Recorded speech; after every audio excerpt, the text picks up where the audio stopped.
Imagine the implications of a weapon with no visible trace, a weapon that could knock out tanks, ships, and planes as fast as the speed of light.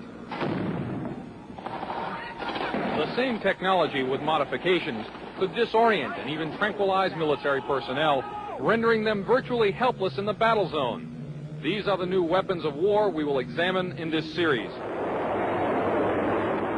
For the past 40 years, the world has been riveted by the threat of nuclear war, and more recently by the prospect of space defenses using lasers and other modern technologies. But while both sides at the Geneva summit will be focusing on these matters, progress is being made in even newer weapons that could render any arms agreement relatively useless. Lightning is the most dramatic form of energy to be found in nature. Scientists have succeeded in creating limited types of artificial lightning, and some think that these could be the forerunners of a new type of directed energy weapon, part of a family of weapons which operate within the radio frequency segment of the electromagnetic spectrum, and are thus referred to as radio frequency weapons. Dr. James Frazier has researched electromagnetic effects for the Air Force for over 10 years, and he, like a small but growing number of weapons experts, feels that radio frequency, or RF weapons, could be the wild card in the ongoing arms race. You could have tremendous amounts of radiative power, and what you did with that power then is a matter of engineering design and what your goal is. Robert Bass, a physicist and PhD in mathematics, is working on U.S. weapons research. He says that the Soviets seem to be ahead in a number of areas, and especially in RF weapons. We are behind the Soviet Union in directed energy weapons based on 60 gigahertz microwave beams. Dr. Bass and others feel the most likely form of Soviet RF weaponry would be high-powered microwaves, similar to a focused, ultra-high-intensity radar beam. It would literally cook humans and knock out computers and electronic surveillance and communications gear. An operational RF weapon, relatively cheap and reusable, could devastate sophisticated and expensive war machinery. The $20 million F-16 fighter, for example, is totally controlled through electronic sensors and computers.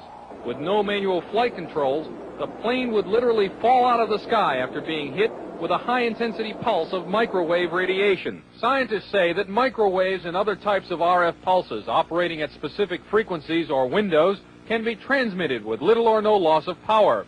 Machines known as gyrotrons can produce the massive pulses needed to drive these devices, and it's believed that the Soviet Union has a 3 to 5 year lead in this technology. Over the past year, CNN has repeatedly asked the Department of Defense and the Air Force about radio frequency weapons.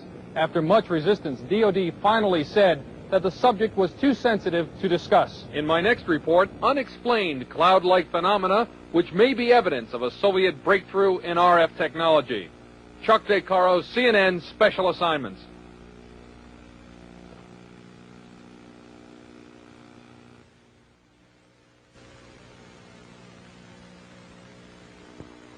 This is a Tesla coil.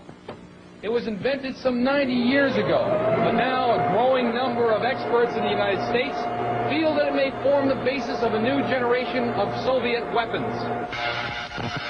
They are known as radio frequency, or RF weapons, because they operate in the radio frequency spectrum. Their existence is noted in this U.S. Department of Defense publication, which says the Soviets could use them to destroy components of missiles, to interfere with radar and other electronic systems, and even to alter human mind functions. The concept of RF weaponry was predicted at the turn of the century by Nikola Tesla, an American who had emigrated from Yugoslavia. He is best remembered as the man who invented alternating current electricity. In 1899, Tesla built this giant coil which produced 10 million volts of artificial lightning. From it, he theorized the possibility of death rays.